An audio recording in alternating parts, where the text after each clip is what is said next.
তিনজন বাংলাদেশি ব্যক্তিকে বিএসএফ জওয়ানরা গতকাল কৈলাসহর মূর্তিছড়া ভারত-বাংলাদেশ সীমান্ত এলাকায় অবৈধভাবে কাঁটাতার পেরোবার সময় আটক করে মঙ্গলবার সকালবেলা কৈলাসহর থানার হাতে তুলে দেয়।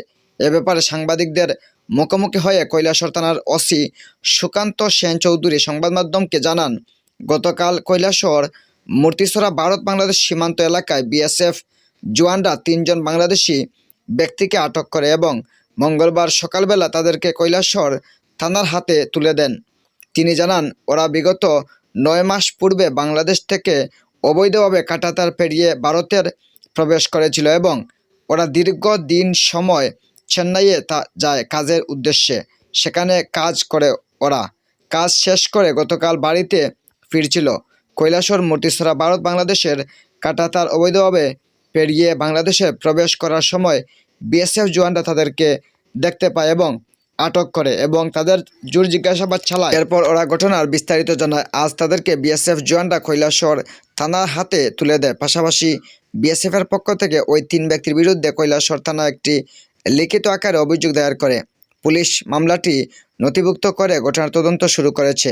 বাংলাদেশি ওই 3 ব্যক্তির নাম হলো যথাক্রমে রাহানুর রহমান, জাহিদ আহমেদ এবং রুমান আহমেদ। এই ঘটনার পেছনে কোন দালাল জড়িত রয়েছে কিনা সেই বিষয়ে খতিয়ে দেখছে কৈলাসহর থানার পুলিশ। কৈলাসহর থেকে শুভঙ্কর দাসের রিপোর্ট, স্টার ত্রিপুরা। বিএসএফ যে আপনাদের কাছে কয়জন বাংলাদেশিকে দিয়েছে? আজকে অ্যাকচুয়ালি 11টা নাগাদ আমাদের কাছে মূর্তিছড়া 199 নম্বর ব্যাটালিয়ন বিএসএফ 3 জন বাংলাদেশিকে নিয়ে আসে এবং ওনারা একটা অভিযোগ দায়ের করেন।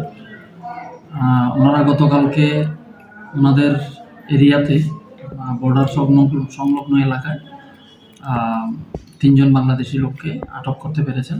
তারা ওনাদের ইন্টারোগেশন সেরে আমাদেরকে একটা অভিযোগ দায়ের করেছেন। এই সাপেক্ষে আমরা একটা মামলা নথিভুক্ত করছি এবং এটার ইনভেস্টিগেশন আমরা শুরু করছি। ওরা কি এদিকে আসতে ছিল না বাংলাদেশে যাচ্ছিল? বক্তব্য অ্যাজ পার কমপ্লেন্ট অনুসারে এই 3টা লোক ইন্ডিয়ার থেকে বাংলাদেশে যাচ্ছে। ওরা এর আগেই কোনো এক সময়ে কাজের সন্ধানে ইন্ডিয়াতে এসেছিল। বাড়ি ফেরার পথে ওরা ধরা পড়ে। স্যার, ওদের নামগুলো যদি বলতেন কাইন্ডলি। 3 জনের নাম মধ্যে একজনের নাম রাহানুর রহমান, আর একজন হচ্ছে জাহিদ আহমেদ, তৃতীয় ব্যক্তির নাম হচ্ছে রুমান আহমেদ।